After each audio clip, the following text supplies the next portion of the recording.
Hello everyone, welcome back to Bharadwaj economics classes. Class 10th में marketing and sales हम पढ़ रहे हैं। यूनिट 3 सेल्स प्रोसेस चल रहा है और इससे पहले इसमें यूनिट 3 सेल्स प्रोसेस में हमने 2 स्टेप्स पढ़े हैं। फर्स्ट स्टेप था प्रोस्पेक्टिंग, सेकंड स्टेप हमने पढ़ा इसमें क्वालिफाइंग और आज थर्ड स्टेप हम पढ़ेंगे प्लेसिंग द प्रेजेंटेशन। तो प्लेसिंग द प्रेजेंटेशन, पहले हमने क्या करा, पहले कस्टमर्स को सर्च किया प्रोस्पेक्टिंग में। सेकंड में फिर हमने इसको क्वालिफाइंग यानी कि जो कस्टमर्स हमारे प्रोडक्ट को खरीद सकते हैं, जो जिनकी संभावना है कि हमारे वो कस्टमर बनेंगे, उनकी एक लिस्ट तैयार की जिनके लिए हमें काम करना है, उसे कहा गया क्वालिफाइंग। और इसके बाद अब जो हमारे कस्टमर सेलेक्ट हो गए, जिनको हमने सेलेक्ट किया, उनको प्रेजेंटेशन देने की बात होती है। इसे थर्ड स्टेप में हम लेते हैं प्रेजेंटेशन या प्लेसिंग द प्रेजेंटेशन। प्रेजेंटेशन में क्या होता है कि एक सेल्स पर्सन अपने प्रोडक्ट का प्रेजेंटेशन देता, अपने प्रोडक्ट के बारे में बताता है कस्टमर्स को, उसके बेनिफिट्स बताता है, वो प्रोडक्ट उनके किस तरह से वर्क करता है या क्या उसके फीचर्स हैं, ये सारी प्रेजेंटेशन एक कस्टमर को दी जाती हैं। तो इसे कहा जाता है प्रेजेंटेशन। तो इसे समझते हैं आज। Placing the presentation. In this process the sales person discuss about the product features and its benefits. इस प्रोसेस में एक सेल्स पर्सन प्रोडक्ट के फीचर्स, प्रोडक्ट के बारे में डिस्कस करता है, उसके फीचर्स के बारे में डिस्कस करता है और उसके बेनिफिट्स के बारे में डिस्कस करता है। जो प्रोडक्ट उसको सेल करने जा रहा है, उसके फीचर्स और उसके बेनिफिट्स के बारे में डिस्कस करता है अपने कस्टमर से, जो उसके कस्टमर बनने वाले हैं। The purpose is to convince the customers to buy the product. यानी कि इसका पर्पज क्या होता है, जो प्रेजेंटेशन है, प्रेजेंटेशन देने का पर्पज होता है कि कस्टमर को कन्विंस कर लेना, राजी कर लेना उस प्रोडक्ट को खरीदने के लिए, जिससे कि वो उसका प्रोडक्ट खरीद ले, उस सेल्स पर्सन का प्रोडक्ट खरीद ले, उस कंपनी का प्रोडक्ट खरीद ले, उसके लिए उसे कन्विंस करना या राजी कर लेना, ये इसका पर्पज होता है। The sales person make his presentation more effective as following ways. एक सेल्स पर्सन अपने प्रेजेंटेशन को बहुत ज़्यादा इफेक्टिव कैसे बना सकता है, उसके लिए कुछ स्टेप्स लिखे हुए हैं। इन्हें फॉलो करते हुए वो अपनी प्रेजेंटेशन को और ज़्यादा इफेक्टिव बना सकता है, यानी कि और ज़्यादा अच्छी बना सकता है, जिससे कि उसके प्रोडक्ट पर उसका अच्छा इफेक्ट पड़ेगा। और वो क्या होती हैं, प्रेजेंटेशन जो है हमेशा कैसी होनी चाहिए, शुड बी सिंपल। प्रेजेंटेशन बिल्कुल सिंपल तरीके से होनी चाहिए, बहुत ज़्यादा कॉम्प्लिकेटेड तरीके से नहीं होनी चाहिए, क्योंकि जो सामने लोग बैठे हैं या जो उनकी बात सुन रहे हैं कस्टमर्स, उनको आसान तरीके से समझ में आती है। बहुत ज़्यादा कॉम्प्लिकेटेड तरीके से प्रोडक्ट को समझाने की आवश्यकता नहीं होती। तो प्रेजेंटेशन कैसी होनी चाहिए, बिल्कुल सिंपल होनी चाहिए। It should B convincing. Presentation ऐसी होनी चाहिए जिससे कि क्या होता है, दो बातें होती हैं। एक बात तो ये होती है कि हमें एक बात कहनी है, वो हमने कह दी। और एक बात होती है कि देखो क्या होता है कि अगर हम मार्केटिंग कर रहे हैं, प्रोडक्ट को सेल करना है, तो एक तो हम ऐसी बात कहेंगे कि उसे राजी करने के हिसाब से, जिससे कि वो ले ले। और एक बात ये होती है कि अपने प्रोडक्ट के बारे में बता दिया, ले या ना ले। ये दो तरह की बातें होती हैं। बात एक ही है, उसे दो तरीके से बोला जा सकता है। ये आप समझते हैं, बस वे ऑफ टॉकिंग की बात होती है ये, कि कैसे बोला जा रहा है। अगर आप किसी चीज़ को सेल करने के बहुत ज़्यादा इच्छुक हैं, यानी कि आप चाहते हैं कि कस्टमर उनके प्रोडक्ट को ले ले, तो आप बहुत पोलाइटली बात करेंगे, बहुत अच्छे से बात करेंगे, बहुत अच्छे से समझाएंगे। लेकिन आप केवल मात्र एक ड्यूटी कर रहे हैं, आप एक बस आप कंपनी के एक वर्कर हैं और आपसे कहा जाए इसकी प्रेजेंटेशन दे के आइए, और आपने बता दिया कि ये फ़ोन है और इसके ये फीचर्स हैं और ये हैं, बस बात करें।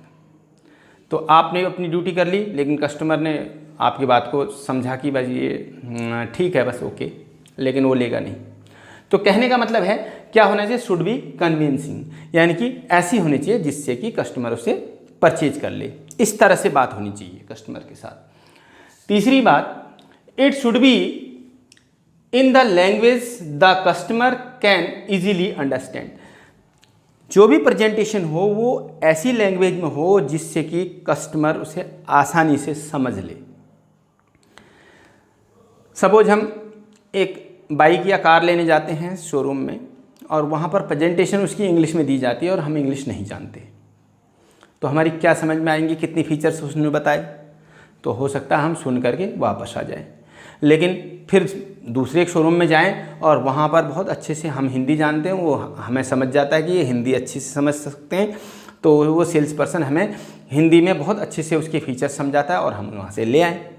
तो ये दो बातें हो जाती हैं। तो कहने का मतलब है कि एक जो भी प्रेजेंटेशन हो वो लैंग्वेज ऐसी होनी चाहिए जो कस्टमर को बहुत अच्छे से समझ में आ जाए। ऐसी लैंग्वेज में जो प्रेजेंटेशन, ऐसी लैंग्वेज में प्रेजेंटेशन होनी चाहिए।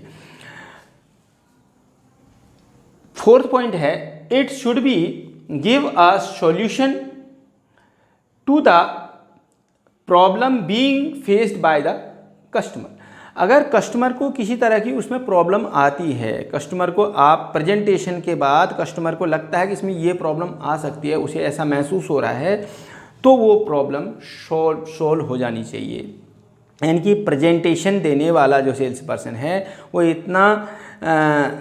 इतना परफेक्ट होना चाहिए कि वो उनके दिमाग से वो सारी प्रॉब्लम को उसी टाइम डिलीट कर दे, उसी टाइम बिल्कुल उनके दिमाग से निकाल दे कि ये प्रॉब्लम आने वाली है। अगर उन्होंने पहले ही दिमाग में कस्टमर के ये आ गया कि ये प्रॉब्लम आएगी तो वो नहीं लेगा प्रोडक्ट को।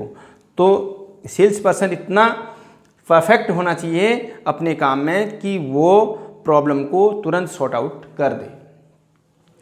उसके बाद फिफ्थ पॉइंट है, it should be eye catching and involving. देखो ये बहुत इंपॉर्टेंट पॉइंट है, आई कैचिंग एंड इन्वॉल्विंग। कभी भी कोई प्रेजेंटेशन हो, कभी भी कोई टीचिंग हो, कभी भी कोई स्पीच हो, कभी भी कुछ भी स्पिरिचुअल स्पीच हो, कहे कुछ भी है, जो बात व्यक्ति दूसरे व्यक्ति को समझाता है, वहाँ पर आई कांटेक्ट बहुत ज़रूरी होता है। जहाँ सामने वाला अगर सामने देख रहा है, जो प्रेजेंटेशन दे रहा है उसको देख रहा है, उसकी नज़र मिली हुई है, वो आई कांटेक्ट, आई कैचिंग यानी कि आई कांटेक्ट बन रहा है, तो उसकी बात को ध्यान से सुनेगा। अगर उसकी नज़र इधर उधर है तो उसका दिमाग भी इधर उधर चला जाता है, वो फिर उतने ध्यान से उसे नहीं सुनता। ये प्रैक्टिकल बात है। तो इसलिए दूसरी बात इसमें इन्वॉल्विंग का मतलब है कि कभी कभी क्या होता है कि ऐसे बैठे तो हैं, देख भी रहे हैं, लेकिन दिमाग कहीं और है हमारा, हम उस बात को बहुत ध्यान से नहीं सुन रहे हैं, बोलते हुए दिख रहे हैं, सामने एक जो प्रेजेंटेशन देने वाला सेल्स पर्सन है या सिखाने वाला जो भी हो, वो बोल रहा है, लेकिन जो कस्टमर है या जो सुनने वाला है उसकी नज़र भी सामने है, बट उसका दिमाग कहीं और है। तो दिमाग और नहीं होना चाहिए, दिमाग उस काम पर इन्वॉल्व होना चाहिए।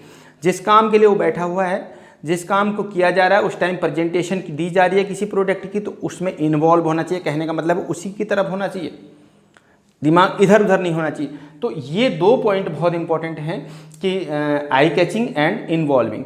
तो जो प्रेजेंटेशन है, अब ये प्रेजेंटेशन देने वाले के ऊपर निर्भर करता है कि वो किस तरह के वर्ड्स यूज करता है, जिससे कि कस्टमर केवल उसकी बात सुनना चाहता है और उसी की तरफ देखना चाहता है। तो ऐसी प्रेजेंटेशन होनी चाहिए जिससे कि कस्टमर इधर उधर को देखे ही नहीं और उसकी बात को ध्यान से सुने। तो ये बातें प्रेजेंटेशन को बहुत ज़्यादा इफ़ेक्टिव बनाती हैं। उसके बाद आता है डेमोस्ट्रेशन। डेमोस्ट्रेशन भी प्रेजेंटेशन का ही एक पार्ट है। डेमोस्ट्रेशन या डेमो जिसे कहते हैं, किसी चीज़ को करके दिखाना। कोई भी सेल्स पर्सन है वो अपने प्रोडक्ट को की प्रेजेंटेशन दे रहा है, तो जितना पॉसिबल हो वो उसे डेमोस्ट्रेशन करके भी दिखाए।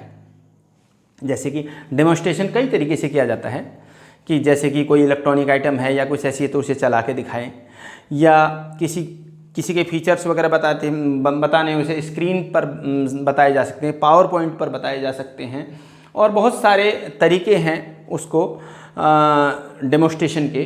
तो डेमोस्ट्रेशन को समझ लेते हैं, इसके भी 4 पॉइंट यहाँ लिखे हुए हैं। डेमोस्ट्रेशन क्या है देख लीजिए। It is a part of presentation. Demonstration क्या है? एक प्रेजेंटेशन का ही एक पार्ट है। It is done to make the presentation more effective, और ये प्रेजेंटेशन को और ज़्यादा इफेक्टिव बनाने के लिए किया जाता है डेमोस्ट्रेशन। डेमोस्ट्रेशन क्यों किया जाता है? एक प्रेजेंटेशन को और ज़्यादा इफेक्टिव बनाने के लिए, जिससे कि प्रोडक्ट को सेल किया जा सके। थर्ड पॉइंट है, it is to convince the customer as it involve showing proofs and examples of how a product can benefit the customer। जो डेमोस्ट्रेशन से कस्टमर को कन्विंस किया जाता है, convince the customer as it involve showing the, एक presentation देने वाला क्या करके उसके कुछ प्रूफ्स और कुछ एग्जाम्पल्स, देखिए कोई कहेगा ये चलता है नहीं चलता, उसका प्रूफ देना, यानी कि उसे चला के दिखाना, तो प्रूफ्स हो गए, या एग्जाम्पल्स दे के या प्रूफ दे करके वो प्रोडक्ट के बेनिफिट्स को, क्या बेनिफिट्स मिलेंगे प्रोडक्ट से, उसे कस्टमर को दिखाता है, जिससे वो कन्विंस हो जाए या राजी हो जाए उस प्रोडक्ट को लेने के लिए। इसीलिए डेमोस्ट्रेशन किया जाता है। फिर से दोबारा समझ लीजिए, किसी भी कस्टमर को प्रोडक्ट के प्रूफ्स, उसके बेनिफिट्स, प्रूफ्स और उसके एग्जाम्पल्स को दिखा करके उसके बेनिफिट्स के बारे में बताना डेमोस्ट्रेशन कहा जाता है, जिससे कि वो कस्टमर उस प्रोडक्ट को खरीदने के लिए राजी हो जाए या कन्विंस हो जाए। फोर्थ पॉइंट है, it can be in the form of visual, यानी कि ये form of visuals such as, ये सामने दिखा करके, जैसे कि स्क्रीन पर दिखा करके, कोई ऐसी हमारे पास प्रोजेक्टर होता है उससे दिखा सकते हैं। एज ए सेल्स पर्सन हम कोई डेमोस्ट्रेशन दे रहे हैं तो क्या हम visual such as charts, graphs, chart में दिखा सकते हैं, ग्राफ में विजुअल का मतलब सामने, आंखों के सामने दिखाना, चार्ट दिखा सकते हैं उसका, ग्राफ्स दिखा सकते हैं उसकी पिक्चर दिखा सकते हैं, उसके सैंपल दिखा सकते हैं, पावर पॉइंट प्रेजेंटेशन दिखा सकते हैं उसको स्क्रीन पर, उसकी पावर पॉइंट प्रेजेंटेशन दिखा सकते हैं प्रोजेक्टर की सहायता से, एटसेट्रा, और बहुत तरीके से डेमोस्ट्रेशन दिया जा सकता है।